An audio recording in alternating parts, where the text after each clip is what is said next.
नमस्कार, स्वागत है आपका हमारे YouTube चैनल साची बात में। मैं पूजा जर्नलिस्ट एक बार फिर से एक रोचक जानकारी के साथ आपके बीच उपस्थित हूँ। आज आपको इस वीडियो के माध्यम से बताऊंगी कि किन किन स्थानों पर दुर्गा पूजा का विशेष महत्व है एवं इन जगहों पर दुर्गा पूजा किस प्रकार मनाया जाता है।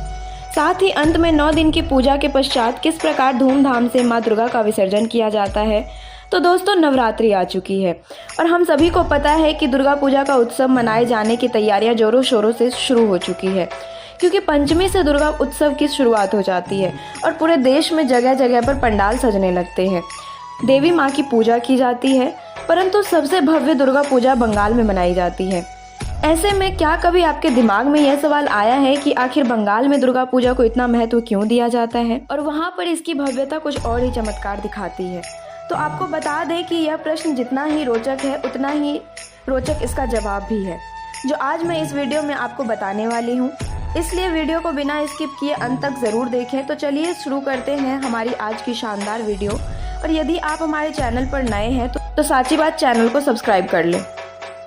दोस्तों, पूरे देश में इस समय दुर्गा पूजा की धूम मची हुई है। हर जगह लोग माता रानी के लिए व्रत रख रहे हैं और जोरों शोरों से मार्केट में चीज़ों की खरीदारी हो रही है। लेकिन जब आप बंगाल का माहौल देखेंगे तो वहाँ यह त्यौहार सबसे ज़्यादा लोकप्रिय है। यूँ तो बंगाल में दुर्गा पूजा की तैयारियाँ बहुत पहले से आरंभ हो जाती है, लेकिन उत्सव की शुरुआत पंचमी से होती है और सबसे पहले देवी दुर्गा की मनमोहक मूर्तियाँ बनाई जाती है। दोस्तों, बंगाल में दुर्गा के साथ साथ माँ लक्ष्मी, गणेश, सरस्वती और कार्तिकेय की मूर्ति भी बनाई जाती है।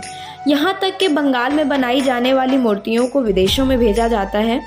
पर जब बात बंगाल में दुर्गा पूजा के इस उत्सव को भव्य बनाने की है, तो वहाँ के लोगों का मानना है कि जैसे लड़कियाँ अपनी शादी के बाद मायके आती हैं, ठीक उसी प्रकार माता रानी भी नवरात्रि के समय अपने मायके आती हैं।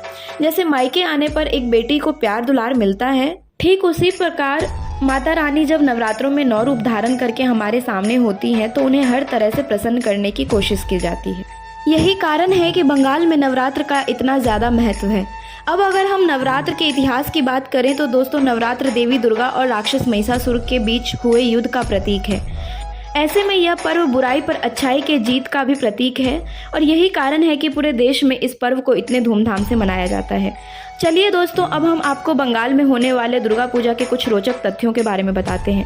सबसे पहले तो हम आपको यह बताना चाहते हैं कि जब दुर्गा पूजा का समय आता है तो यूं तो पूरे देश में बड़े हर्ष उल्लास से इस पर्व को मनाया जाता है, लेकिन जब बात बंगाल के राजधानी कोलकाता की आती है तो पूरे शहर को दुल्हन की तरह सजा दिया जाता है, जहां पर हर गली तरह तरह के पंडालों से सजती है।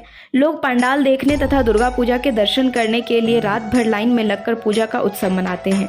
यहाँ तक कि दिमाग को हिला देने वाली पंडालों की सजावट देखने के लिए लोग दूर दूर से कोलकाता जाते हैं। साथ ही साथ यहाँ पर पंडालों की प्रतियोगिता भी होती है और जो पंडाल सबसे ज़्यादा आकर्षक होते हैं उसे पुरस्कार भी दिया जाता है। अगर हम बंगाल में दुर्गा पूजा के दौरान होने वाले कुछ सुंदर रस्मों की बात करें तो दोस्तों, सबसे पहले बात करते हैं चौखुन दान के रस्म की। दोस्तों, कोलकाता में दुर्गा पूजा के प्रथम दिन माँ दुर्गा को रंग चढ़ता है और यह रस्में नवमी तक चलता है। नवरात्रि शुरू होने के 1 हफ्ते पहले ही दुर्गा माता की मूर्तियाँ तैयार हो जाती हैं, लेकिन उनकी आंखें बनानी छोड़ दी जाती है और महानिया के दिन नेत्र बनाए जाते हैं और इसे ही चौखुन दान कहते हैं, जिसका अर्थ है नेत्रदान। दोस्तों, मान्यताएं हैं कि इसी दिन देवी माँ धरती पर आती हैं। अब अगर हम कोलाबू की रस्म की बात करें तो दोस्तों, 7वें दिन सुबह के समय छोटे केले के पेड़ की पूजा होती है और इस रस्म में दुर्गा माँ की प्रतिमा के सामने केले के पेड़ को साड़ी पहनाकर खड़ा किया जाता है।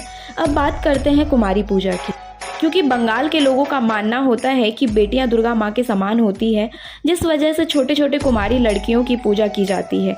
यहाँ तक कि बंगाल में ऐसे कई सारे इलाके हैं जहाँ पर पूरे 9 दिन तक कुमारी कन्याओं को दुर्गा माता की तरह पूजा जाता है। दोस्तों, कुमारी पूजा के बारे में तो आप समझ ही गए होंगे। हालांकि कुमारी पूजा के साथ साथ जब व्रत पूरा होता है तो कुमारी कन्याओं को भोजन कराने का भी प्रचलन है, जो न सिर्फ बंगाल में बल्कि पूरे देश में चलता है, जिसमें 9 या 7 कन्याओं को बैठाकर उन्हें देवी माता की तरह बड़े प्यार से भोजन कराया जाता है और भोजन के बाद उन्हें उपहार और फल दिया जाता है ताकि वो प्रसन्न हो जाएं। और ऐसी मान्यता है कि इस रस्म को पूरा करने के बाद ही किसी का 9 दिन का व्रत सफल होता है। अगर हम बंगाल में मनाए गए दुर्गा पूजा की एक और महत्वपूर्ण रस्म की बात करें तो वो है अष्टमी की पुष्पांजलि। क्योंकि अष्टमी का दिन न सिर्फ बंगाल में बल्कि पूरे देश में विशेष रूप से मनाया जाता है, जहाँ पर महिलाएं साड़ी और पुरुष धोती कुर्ता पहनकर पूजा करते हैं और देवी को पुष्प अर्जित करते हैं। इस दिन बड़े जोरों शोरों से देवी की आरती होती है और दुर्गा माँ के मंत्रों का उच्चारण किया जाता है। साथ ही दोस्तों, बंगाल में 9 दिन तक पंडालों के बाहर ढोल बजाए जाते हैं और उन्हें फूलों से सजाया जाता है। इसके अलावा अगर हम बंगाल में होने वाले दुर्गा पूजा की रस्म की बात करें तो वहाँ पर सिंदूर खेलने की भी रस्म चलती है, क्योंकि जब माँ को विदा किया जाता है तब सभी हर्ष उल्लास के साथ माँ को विदा कर देते हैं और उसी दिन सिंदूर की होली भी खेली जाती है। हालांकि यह काम अधिकतर विवाहित महिलाएं अपने माथे पर सिंदूर लगाकर करती हैं और देवी दुर्गा को उल्लू ध्वनि के साथ विदाई देती हैं। उसके बाद महिलाएं एक दूसरे को गुलाल लगाती हैं और सिंदूर खेलती हैं। फिर लोग नम आंखों के साथ दुर्गा माँ को विदा करते हैं, इस उम्मीद में कि वो अगले साल वापस से उनके दुखों को समाप्त करने के लिए आएंगी। बाकी जैसे ही दुर्गा पूजा खत्म होती है उसके बाद पूरे भारत में दशहरा मनाया जाता है, जहाँ मेला लगता है और हर कोई बुराई पर अच्छाई की जीत और रावण को जलते हुए देखने पहुंच जाते हैं। और फिर अमावस्या की रात को जगमगाने के लिए दीपावली का आयोजन शुरू हो जाता है। इसके बाद से ही त्योहारों का सिलसिला इस तरह शुरू होता है कि होली के बाद ही थमता है। आप सभी दर्शकों को साची बात परिवार की ओर से नवरात्रि की ढेरों शुभकामनाएं। जल्द मिलते हैं एक नई जानकारी के साथ, तब तक के लिए स्टे सेफ, स्टे हेल्दी।